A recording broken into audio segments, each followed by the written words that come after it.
एक प्रश्न आया हुआ है, क्या स्त्री का जो शरीर प्राप्त होता है ना, हम में से जो मनुष्य जाति है वो स्त्री, पुरुष और नपुंसक 3 विभागों में विभाजित है। तो प्रश्नकर्ता ये प्रश्न करता है कि क्या स्त्री का शरीर कुछ कम अच्छे कर्मों से प्राप्त होता है और पुरुष का जो शरीर प्राप्त होता है, किसी ने ज्यादा अच्छे काम किए हुए उससे पुरुष का शरीर मिले, और किसी के अच्छे कर्म कम है या बुरे कुछ ज्यादा है तो उसे स्त्री का शरीर मिलता है। क्या ऐसा है? तो ये आम व्यक्तियों की तो धारणा हो सकती है। आम आदमियों की ये धारणा है कि स्त्री है तो कुछ न्यूनता है और पुरुष है तो वो कुछ बड़ा है, कुछ महान है। लेकिन परमेश्वर की या वेद की या शास्त्रों की या ऋषियों की या विद्वानों की ऐसी कोई धारणा कभी नहीं रही, ना वहाँ कहीं पर ऐसा लिखा हुआ है। कुछ लोग हम में से ये मानते हैं, हम में से कुछ विद्वानों ने भी ये कहना शुरू कर दिया, तथाकथित ब्राह्मणों ने ये कहना शुरू कर दिया, जिनको ये लगता है कि हम केवल ब्राह्मण माता और ब्राह्मण पिता के शरीर के संयोग से जन्म लेने से ब्राह्मण हुए।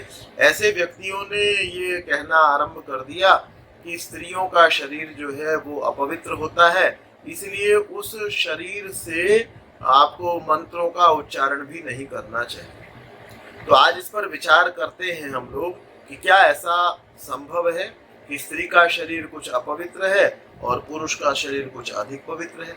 क्या स्त्री के द्वारा इसलिए मंत्रोच्चारण नहीं होना चाहिए और पुरुष के द्वारा हो जाना चाहिए? या स्त्री का शरीर कुछ न्यून है और पुरुष शरीर में जो आत्मा प्रविष्ट हुई है वो कुछ महान है, कुछ उन्नत है? तो ऐसा बिल्कुल भी नहीं। आप थोड़ा सा अपने हम चीजों को प्रत्यक्ष देखें, है ना। ये कहते हैं प्रत्यक्ष को प्रमाण की आवश्यकता नहीं होती।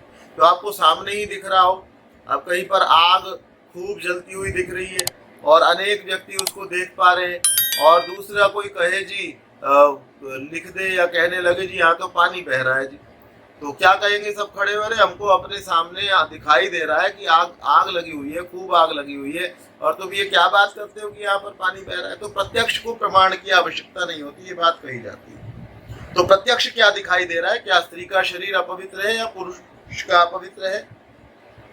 तो आप देखें, क्या ऐसा है कि पुरुष की आंखों से कभी कोई पानी बाहर ना आता हो, कोई मल बाहर ना आता हो, मैल बाहर ना आती हो, और स्त्री की ही आंखों से मैल बाहर आती हो? क्या किसी को ऐसा लगता है?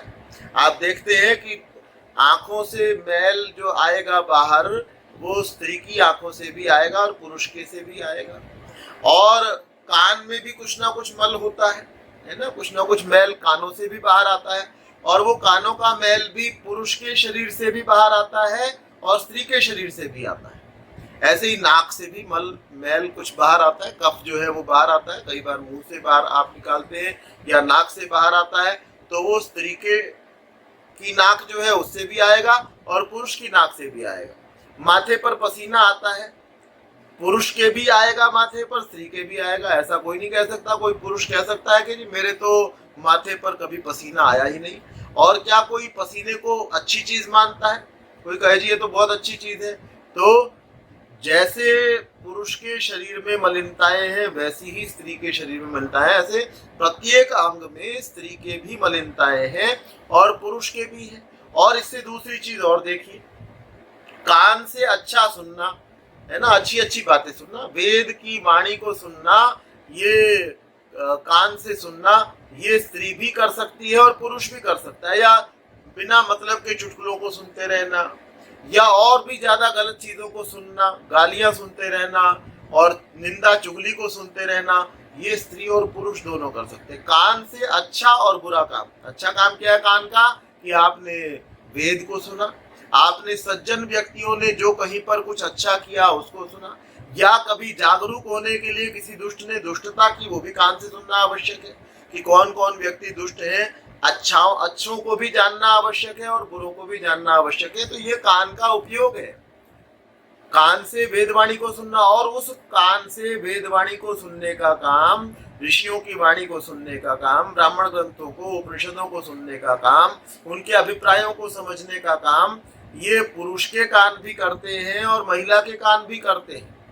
आंखों के अंदर अच्छी दृष्टि, आंखों की अच्छी दृष्टि क्या है कि कोई व्यक्ति कठिनाई के अंदर है उसके बचाव का प्रयास करना, कोई परेशानी में, कोई गड्ढे में गिर रहा है उसको देख करके और आंखों का प्रयोग करके, हाथ का प्रयोग करके उसको गड्ढे से बाहर निकालने का काम करना।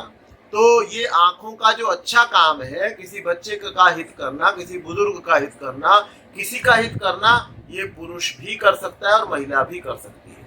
तो ये बात कहा जाना कि मनुष्य का, पुरुष का शरीर जो है कुछ ज्यादा अच्छा है और महिला का उतना अच्छा नहीं, ये बात बिल्कुल गलत है। एक दूसरी मान्यता और जो है ना हमारे लोगों में ज्यादा प्रचलित हो गई, एक बात कही जाती है कि एक झूठ को आप 100 बार बोल दो तो वो सच हो जाता है। जो बात आप बचपन से सुनते चले आ रहे वो आपको लगती है कि ये तो सच ही होगी, और दूसरी बात कोई आपको 40 साल में पहली बार बता दे तो व्यक्ति कहता है अरे क्या अभी तक मुझे गलत पता था, और उसके बाद में क्या मेरे माता पिता को गलत पता था, मेरे दादा दादी भी ये करते चले आ रहे हैं, क्या वो गलत थे?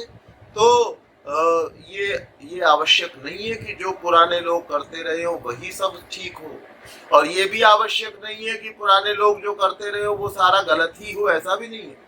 कोई कहने लगे जी पुराने लोगों ने किया उसको बदल डालो क्योंकि वो ना समझते, ये भी गलत है। और कोई कहने लगे जी उन्हीं का अच्छा था, आप कुछ और सोच करके ठीक कर ही नहीं सकते हो, अब ये भी गलत है। तो आंख, नाक, कान पुरुष को भी मिले, स्त्री को भी मिले, इनका अच्छा और बुरा उपयोग पुरुष भी कर सकता है और स्त्री भी कर सकती है। हाथ से थप्पड़ मारने का काम है ना, इसको आप बुरा कह सकते हैं कि क्रोध में आकर के अगर मारते हैं, किसी का हित चिंतन में मारते हैं तो अच्छा है, और क्रोध में आकर के थप्पड़ मारना, एक लगाना चाहिए उसकी जगह 10 लगा देना, अब ये जो काम है ये स्त्री पुरुष दोनों कर सकते हैं। और हाथ से किसी को सहारा दे करके सड़क पार करा देना, हाथ से किसी को कमर सीधी करके उसको बैठा देना, उसको आराम से, उसको जेंटली बताना, हाथ से कितने ही अच्छे कार्य जो है वो हो सकते हैं, है ना। आपके भोजन बनाने का काम हाथ से होता है, कपड़े धोने का काम हाथ से होता है, कंप्यूटर चलाने का काम हाथ से होता है, जो हवाई जहाज उड़ाने का काम हाथ से होता है, जो कुछ भी कितने सारे अच्छे काम हैं, कितने सारे आसन हाथ से होते हैं। तो अच्छे काम भी हाथ से होते हैं और बुरे भी होते हैं, और वो महिला और पुरुष दोनों कर सकते हैं। ऐसा नहीं है कि महिला का हाथ जो है ना किसी बुजुर्ग को कभी उसने सड़क ही नहीं पार कराई होगी, या महिला ने कभी अपने हाथ से दान ही नहीं किया होगा, है ना। हाथ की शोभा किससे बताई जाती है कि दाने न पाणे न तो कंकणेन। तो हाथ की शोभा जो दान से है, तो क्या आपको लगता है कि किसी पुरुष ने ही हमेशा दान किया है हाथ से? हमेशा पुरुषों ने ही दान किया है हाथ से, महिलाओं ने दान नहीं किया है? तो ऐसा बिल्कुल भी नहीं है। तो महिला का शरीर भी अपवित्र हो सकता है और पुरुष का भी, जितने हिस्से में महिला का अपवित्र है उतने ही हिस्से में, उतने ही प्रकार में पुरुष का भी अपवित्र है, और जितना पवित्र पुरुष है वैसी ही पवित्र महिला है। और ये बात बिल्कुल असत्य है कि किसी महिला को परमेश्वर को प्राप्त करने के लिए पुरुष का पहले जन्म लेना पड़ेगा। पुरुष का जन्म लेने की कोई आवश्यकता नहीं है, महिला भी मंत्रोच्चारण कर सकती है, न केवल गायत्री का, त्र्यंबकम यजामहे स्तुतामया वरदा वेद माता विश्वानि देव, और जितने भद्रम करने भी शृणुयाम देवा, और जितने जितने अच्छे से अच्छे मंत्र आपने सुने हैं, आपने जाने हैं, उन सब मंत्रों का महिला भी उच्चारण कर सकती है, और महिला होते हुए ही वो मुक्ति को भी प्राप्त कर सकती है। जो जीवन का सर्वश्रेष्ठ सर्वोत्कृष्ट लक्ष्य है, मोक्ष को प्राप्त कर लेना, इस जन्म मरण के बंधन से छूट जाना, इसको भी, इस ऊंचे लक्ष्य को भी महिला भी प्राप्त कर सकती है और पुरुष भी प्राप्त कर सकते हैं। इनमें कोई अंतर नहीं है, और दोनों के दोनों अच्छे और बुराई दोनों के अंदर संभावित है।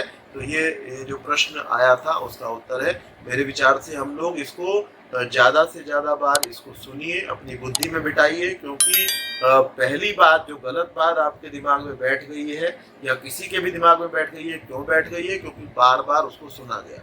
तो इसको भी हम बार बार सुने और ज़्यादा से ज़्यादा लोगों को सुनवाएं, है ना। कोई वीडियो नहीं सुनना चाहता, बातचीत के अंदर बताएं भाई तुम अपवित्र नहीं हो, कोई अपने आप को अपवित्र ना माने और कोई अपने आप को ज्यादा श्रेष्ठ ना माने। आप सभी ने बहुत ही ध्यानपूर्वक सुना। आप सभी का बहुत बहुत धन्यवाद।